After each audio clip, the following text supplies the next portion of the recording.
Hello, and welcome to Beyond the Pages, a Blackstone Library podcast.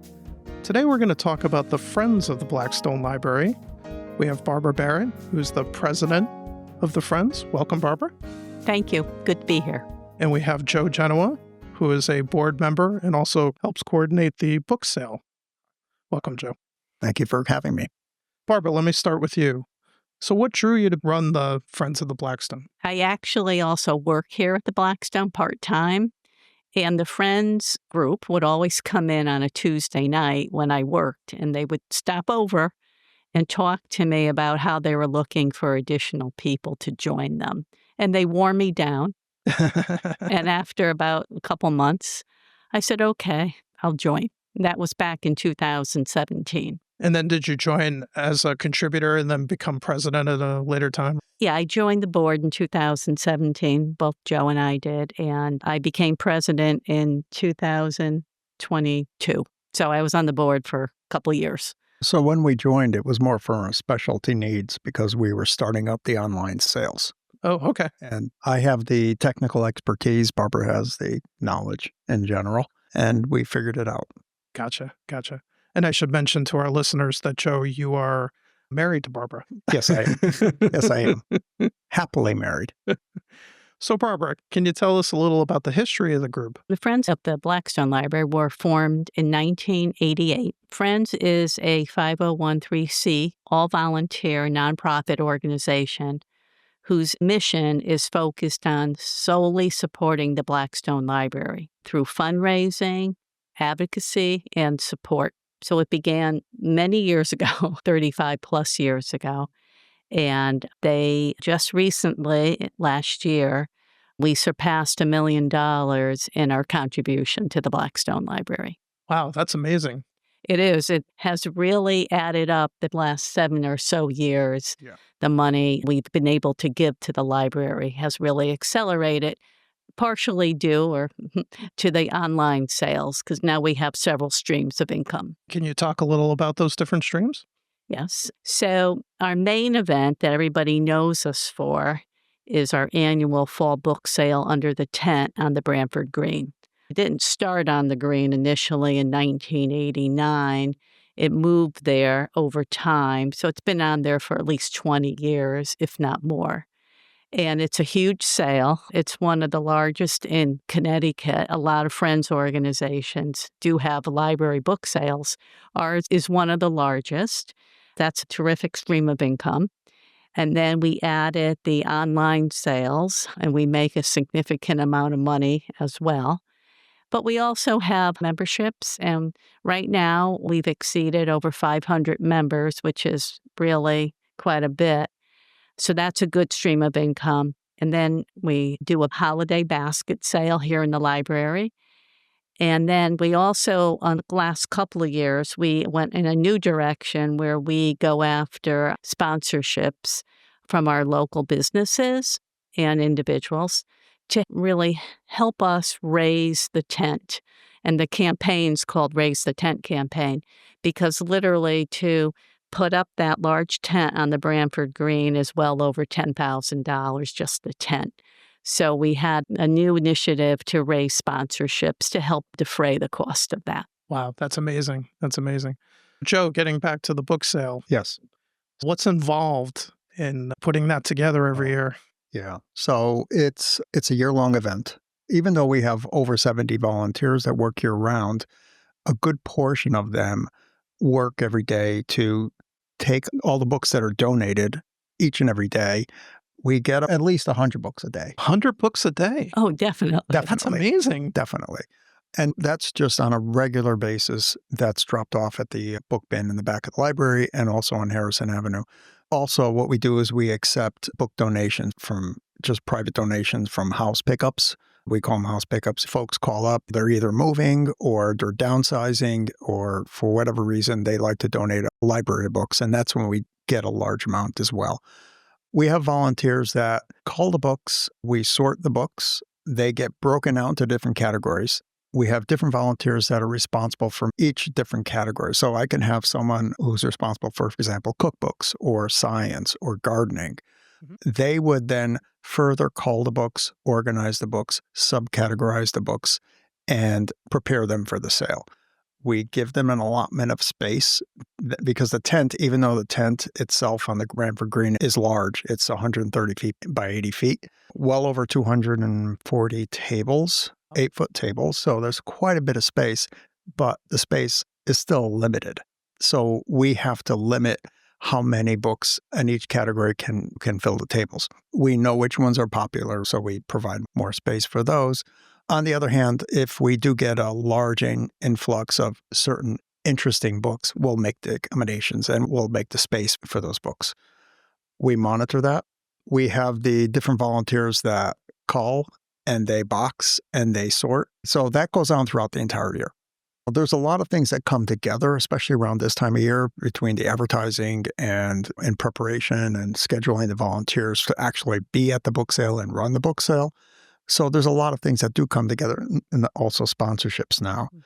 But there's a lot of moving parts, and that's when magic seems to happen. The books themselves are literally palletized. We're going to have about 50 pallets full of books that are all shrink wrapped. We have heavy equipment that actually brings those books to the green. Luckily, we have local businesses that either offer their services or offer their services at a discount to help us bring the books to the green. That's very helpful because you need heavy machinery. We do have a lot of volunteers that come in at that juncture to help open up those boxes and set them up at the tables and make them in a nice display.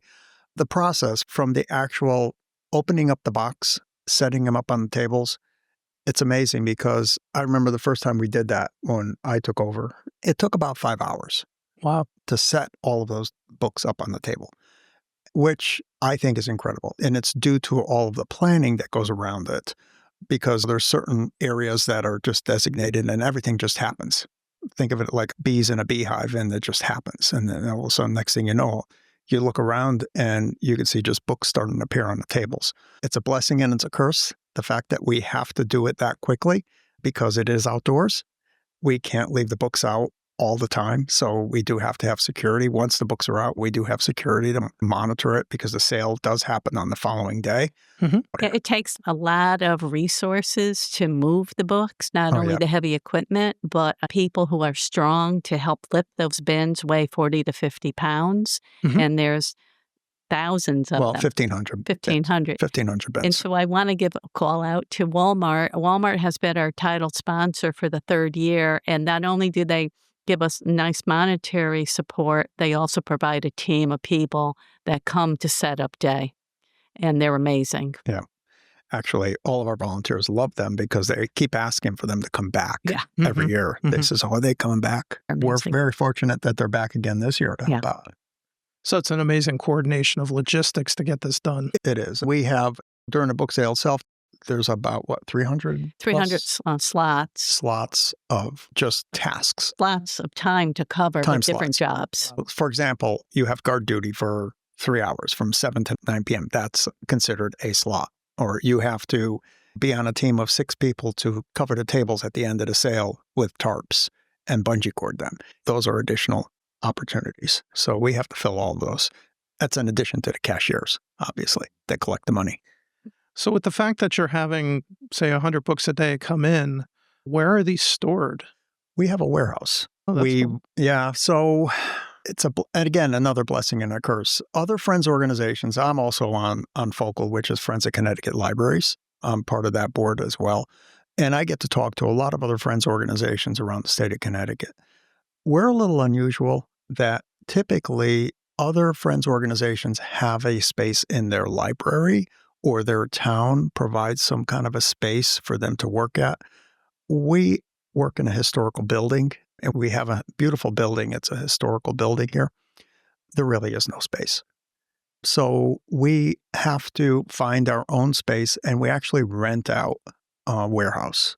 We have a wonderful rate and a great landlord on Thompson Avenue, Smedley's, and they gave us some space at a great price, and that's where we accept all our books. That's where we all work down there, and we sort and organize our work there. But we also have some space that the town does make available. Oh, that's true. At the That's Volunteer true. Services Center, two That's true. streets over, but it's very small. Mhm. So we use that for our basket sale and also for our records and sheet music collection. That small space used to be the primary sorting space back in the day Yeah. when we were much smaller. Unfortunately, we've outgrown that, but we still make use of it. But I think just to give you a scope of how big the book sale is, we have at least 60,000 items. Wow. At least. At least. Last year, we broke a new record. Was it 70? Over 73,000? 73,000. We grossed over 73,000 in sales. Wow. And the interesting thing is 99% of the items are priced anywhere from 50 cents to $3 maximum. So if you think about it, raising that kind of money on low ticket items is amazing that we can do that.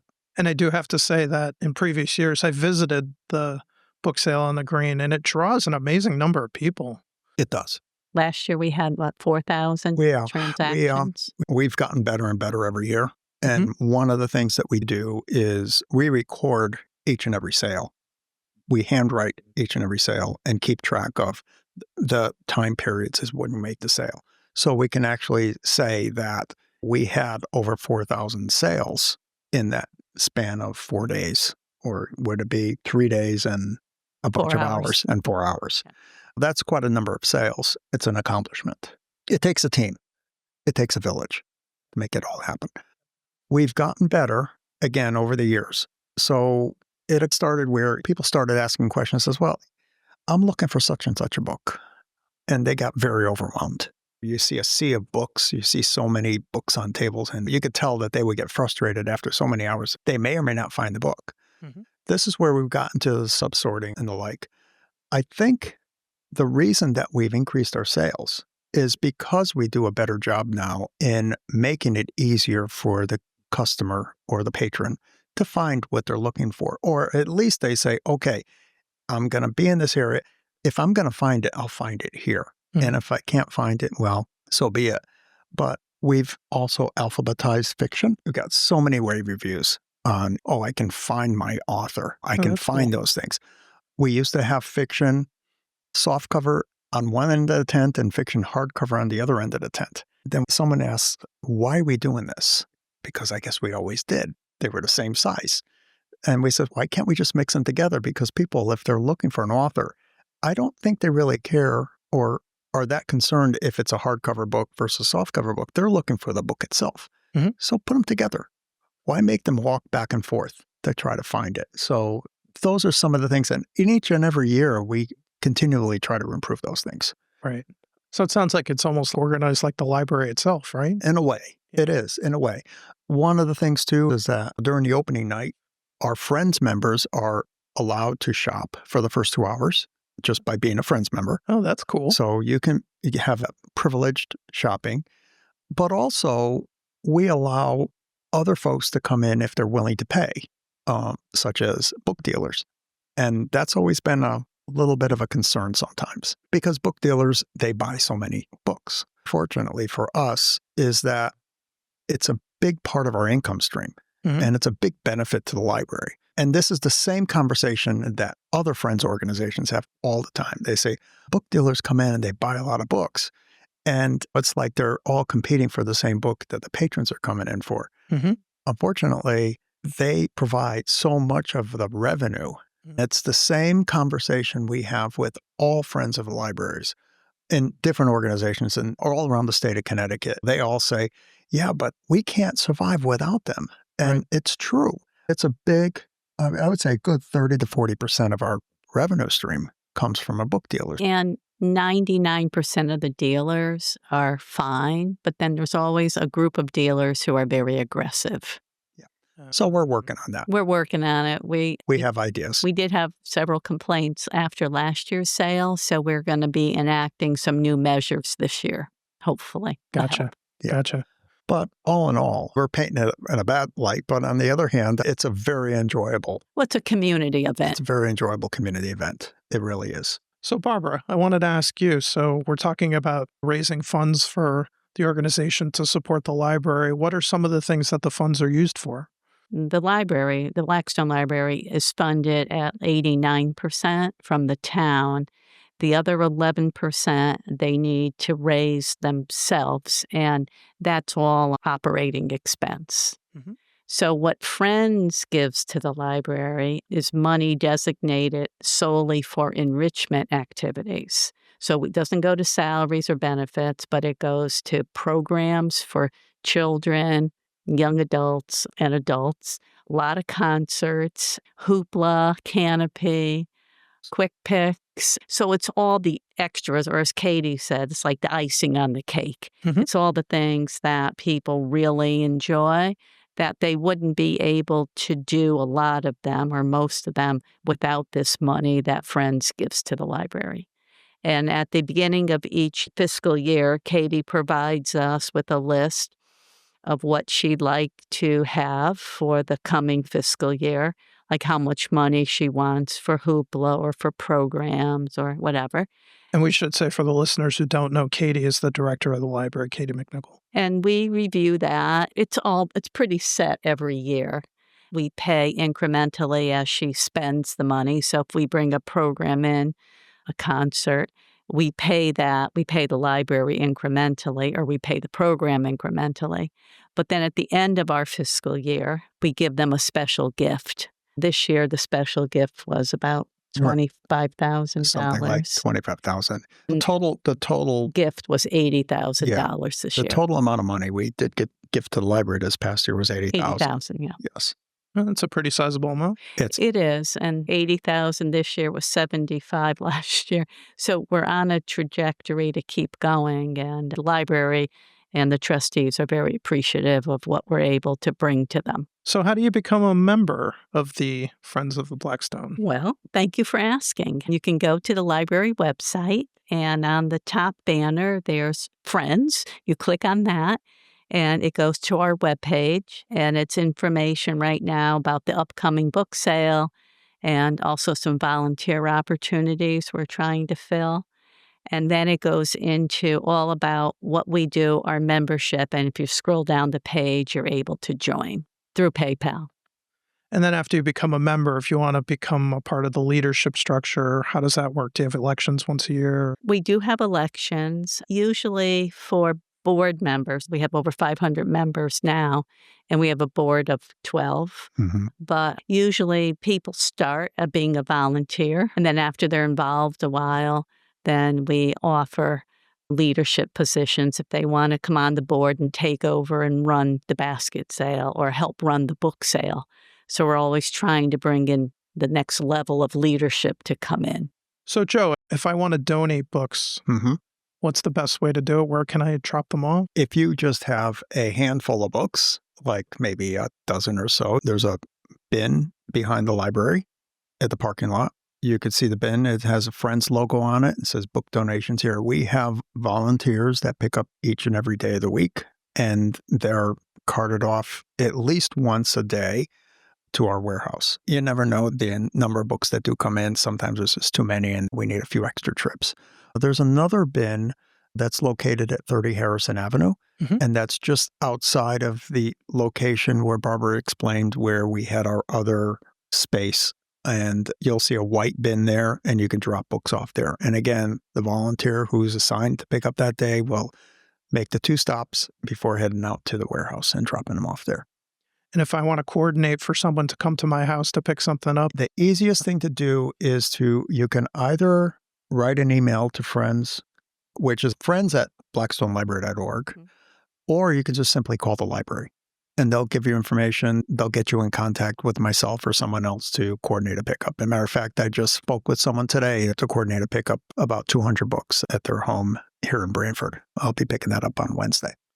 is there a limit to the pickups? If I called and said, hey, at a library of 5,000 books, I want to give... Yeah, we've done that. Oh, We've okay. done that. We've had someone who was very generous, had beautiful books, a beautiful collection, and it was well over 5,000 books. Wow. Yeah. His In about more. Hamden. Yeah. It was many trips, and we ended up building a relationship there. And he was appreciative. We were very appreciative as well. It just depends on the time of year. If you're ready to donate 5,000 books today, Mhm. and today being middle of August, I would say, can you please wait until after the book sale when our warehouse frees up? Because as I said before, we will have about 50 pallets of books, and we're at pallet number 37 that we just wrapped. And I could see pallets number 38, 39, and 40 ready to be wrapped up. And they're almost being topped off. I was just there. I just saw it. Its space is starting to get a little tight. Gotcha. I didn't know if there was anything you wanted to add before I wrap up the show. I think the only thing I'll say is we certainly appreciate all the community support for Friends, because we couldn't do what we do without all the generous book donations and without our incredible volunteers, because we're all volunteer and everybody works really hard and they're very committed to the library, and it's just a wonderful group. So I want to thank the whole Brantford community. I want to just echo that and actually put out another call if you're interested in volunteering. We're always lacking for people that are willing to try to do some more technical stuff like computer type of work, whether it be spreadsheets or Word documents and the like, or even social media and things like that. As far as book collecting and book sorting, those are the popular volunteer opportunities that everybody wants to do. But some of these other things, if you have those type of skills, we would welcome them. Rich, the one thing we really didn't talk a lot about, Joe talked about the physical book sale. In addition to the fall, we do have a small spring book sale that takes place in our warehouse. It's only a 4 or 5 hour event in the spring.